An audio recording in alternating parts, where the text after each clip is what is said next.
ഇടുക്കി കട്ടപ്പനയിൽ ആത്മഹത്യ ചെയ്ത നിക്ഷേപകൻ സാബുവിന്റെ മൃതദേഹം വീട്ടിലെത്തിച്ചു. കട്ടപ്പന സെന്റ് ജോർജ് പള്ളിയിലാണ് സംസ്കാര ശുശ്രൂഷകൾ നടക്കുക. രാഹുൽ വിജയൻ സാബുവിന്റെ വീട്ടിൽ നിന്ന് ചേർന്നു. രാഹുൽ, എപ്പോഴായിരിക്കും സംസ്കാര ചടങ്ങുകൾ? നിക്ഷേപിച്ച തുക, ഒരു ജീവിത സമ്പാദ്യമാനം, ഒരു ജീവിതകാലം മുഴുവൻ സമ്പാദിച്ച തുക, അത് തിരിച്ചു ചോദിച്ചപ്പോൾ അതിൽ 2 ലക്ഷം രൂപ ചോദിച്ചപ്പോൾ 80,000 രൂപ നൽകി.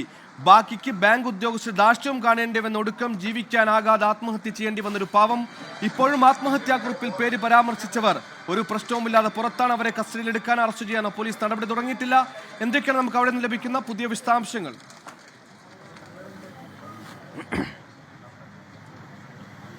സുഹൈൽ, അല്പസമയം മുമ്പാണ് സാബുവിന്റെ മൃതദേഹം അദ്ദേഹത്തിന്റെ സ്വവസതിയിലേക്ക് കൊണ്ടുവന്നിട്ടുള്ളത്. ഇപ്പോൾ പൊതുദർശനത്തിന് വെച്ചിരിക്കുകയാണ്. അതിനുശേഷം സംസ്കാര ശുശ്രൂഷകൾ ഉടൻ തന്നെ തുടങ്ങും എന്നുള്ളതാണ് നമുക്ക് മനസ്സിലാക്കാൻ കഴിയുന്നത്.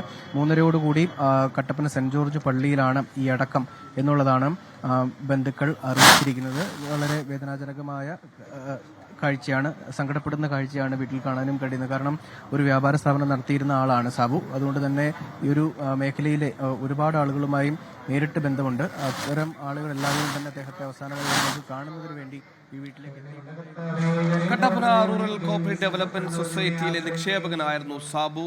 സാബുവിന് വലിയ തുകയുടെ നിക്ഷേപം അവിടെ ഉണ്ടായിരുന്നു. ഭാര്യയുടെ ചികിത്സാ ആവശ്യത്തിനായി 2 ലക്ഷം രൂപ ആവശ്യപ്പെട്ടു. 80,000 രൂപ നൽകിയിട്ട് താൻ ജോലി ചെയ്ത തന്റെ അധ്വാന പൈസയിൽ നിന്ന് തിരികെ ചോദിച്ചപ്പോൾ തരാനാകില്ലെന്ന ധാർഷ്ട്യം, ബാങ്ക് ഉദ്യോഗസ്ഥരുടെയും ബാങ്ക് സെക്രട്ടറിയുടെയും അമിതാധികാരം, ഇതെല്ലാം സഹിക്കവയ്യാതൊരു പാവം ഇവരുടെ പീഡനത്തിൽ മനനൊന്ന് ജീവനൊടുക്കിയ ദാരുണമായ സംഭവം കൂടിയാണ് സാബുവിന്റെ മരണത്തിലൂടെ പുറത്തു വരുന്നത്. എന്തായാലും കർശന നടപടി വേണമെന്ന ആവശ്യങ്ങൾ പല കോണുകളിൽ നിന്ന് വരുന്നു. സാബുവിനെ CPM-ന്റെ നേതാക്കൾ തന്നെ ഭീഷണിപ്പെടുത്തുന്ന ശബ്ദ സന്ദേശമടക്കം പുറത്തു വന്ന പകല് കൂടിയാണ്. രാഹുൽ വിജയൻ തുടരുന്നു. രാഹുൽ, തുടരാം. നമ്മൾ സൂചിപ്പിച്ചുകൊണ്ട് തന്നെ ഒരു വ്യാപാര സ്ഥാപനം നടത്തിയിരുന്ന ആളാണ് ഈ സാബു. അതുകൊണ്ട് തന്നെ ഈ പ്രദേശത്ത് ഒരുപാട് ആളുകളുമായി നേരിട്ട് പരിചയമുണ്ട്. അവരെല്ലാവരും തന്നെ സാബുവിനെ ഒരു നോക്ക് കാണുന്നതിന് വേണ്ടി വീട്ടിലേക്ക് എത്തുന്നുണ്ട് എന്നുള്ളതാണ് ഏറ്റവും പ്രധാനപ്പെട്ട കാര്യം. വളരെ സങ്കടപ്പെടുന്ന കാഴ്ചയാണ്.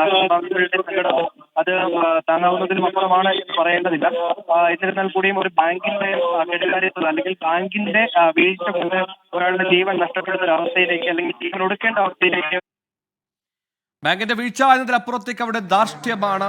ഓസ്ട്രേലിയയിൽ ജോലി ചെയ്ത് താൻ സ്വരുക്കൂട്ടി വെച്ച പണമാണ്. തന്റെ ആവശ്യത്തിന് വേണ്ടി, തന്റെ ഭാവിക്ക് വേണ്ടി, തന്റെ പ്രിയപ്പെട്ടവർക്ക് വേണ്ടി കരുതി വെച്ച പണം തിരികെ ചോദിച്ചപ്പോൾ അത് അവരുടെ പണമാണെന്ന രീതിയിലൊക്കെ പെരുമാറുന്ന ബാങ്ക് ഉദ്യോഗസ്ഥരൊക്കെ വിചിത്രം തന്നെ. അതിവിടെ മാത്രമേ കാണാനാകൂ. തുടരുന്ന സംഭവങ്ങളാണ് ഇത്തരത്തിൽ. സഹകരണ ബാങ്ക് അധികാരികളുടെ ധാർഷ്ട്യം, അവരുടെ തട്ടിപ്പ്, അതെല്ലാം നമ്മൾ നിരന്തരം വാർത്തകൾ ചെയ്തുകൊണ്ടിരിക്കുന്ന ദിനങ്ങൾ, പകലുകൾ. അതിനിടയിൽ സാബുവിന്റെ മരണം വലിയ വിങ്ങലാവുകയാണ്. സാബു നഗരത്തിൽ ഒരു വ്യാപാര സ്ഥാപനം നടത്തിവരുന്ന മനുഷ്യനാണ്. അദ്ദേഹത്തിന്റെ പ്രിയപ്പെട്ടവരെല്ലാം അദ്ദേഹത്തെ അവസാനം നോക്ക് കാണാനുണ്ട്. അതിനപ്പുറത്തേക്ക് ഈ സംഭവത്തെ ഒരു വിധത്തിലും ന്യായീകരിക്കാനാകില്ല. പലതരം ന്യായീകരണങ്ങൾ വരുന്നുണ്ടെങ്കിലും തനിക്കുള്ള പണി വരാനുണ്ട്, കാണിച്ചു തരാമെന്നൊക്കെ ഒരു സെക്രട്ടറി തന്നെ, ലോക്കൽ സെക്രട്ടറി തന്നെ, ഏരിയ സെക്രട്ടറി തന്നെ ഭീഷണിപ്പെടുത്തുന്ന ശബ്ദ സന്ദേശമടക്കം പുറത്തു വന്ന പകലാണ്. സാബു എന്തുകൊണ്ട് ആത്മഹത്യ ചെയ്തു എന്ന് ചോദിച്ചാൽ ആ ശബ്ദ സന്ദേശത്തിനടക്കം മറുപടിയുണ്ട്. തന്റെ സമ്പാദ്യം തിരിച്ചു ചോദിച്ചപ്പോൾ ഇത്രത്തോളം അവഗണിക്കപ്പെടേണ്ടി വരുന്ന, ഇത്രത്തോളം അപമാനിക്കപ്പെടേണ്ടി വരുന്ന സ്ഥിതിവിശേഷത്തിൽ ഒരു മനുഷ്യനെ എങ്ങനെ മുന്നോട്ട് പോകാനാകും?